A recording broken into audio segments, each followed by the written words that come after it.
సచ్చి సాధించే కంటే బతికి సాధిమనైతే అందరూ అంటారు కదా, పెద్దలు చెప్తారు కదా. అసలు ఈ రాహుల్ అంకం రాహుల్ కొరుట్ల దగ్గర అసలు ఆయనకు చనిపోతే ఏమొచ్చిందా తమ్ముడికి ఎప్పుడు ఒకసారి. పాపం వాళ్ళ అమ్మ వాళ్ళ చెల్లి అయితే ఎన్ని రోజుల నుండి ఏడ్చుకుంటా వీడియోస్ అందరికి షేర్ చేయమని పాపం మొక్కుతున్నారు. ఆ తమ్ముడు బీటెక్ చేస్తున్నాడు. ఆయన బతుకుతే ఎంత మంచిగా ఉంటుండే. తమ్ముడు నువ్వు చచ్చిపోయి ఇప్పుడు ఉన్న వాళ్ళకి జీవితాంతం దుఃఖం పెట్టినవి తప్ప నీకున్న బాధ కొంచెం చెప్పినా కానీ అట్లీస్ట్ పేరెంట్స్ తీరవకపోయినా కానీ కొంతమంది పక్క వాళ్ళ వీళ్ళు చూసిన వాళ్ళని ఇంత సహాయం చేస్తుండే.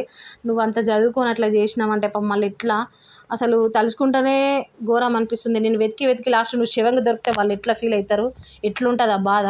అసలు ఈ కాలం ఏందో ఒకరినొకరు చంపుకునుడట, భార్యాభర్తలు చంపుకునుడట, ఎవరిది వాళ్ళు ఆత్మహత్య చేసుకున్నట, అసలు ఘోరం ఉంది. అసలు ఘోరం సిచ్యువేషన్ జరుగుతుంది. రేపు పొద్దున కూడా ఎవరు బతుకుతారు ఎవరు ఎట్లుంటారు అనేది తలుచుకుంటేనే ఘోరంగా భయం అవుతుంది. అసలు లోకం మీద ఏం జరుగుతుందో ఏమో. తమ్ముడు మాత్రం భలే చేసిండు.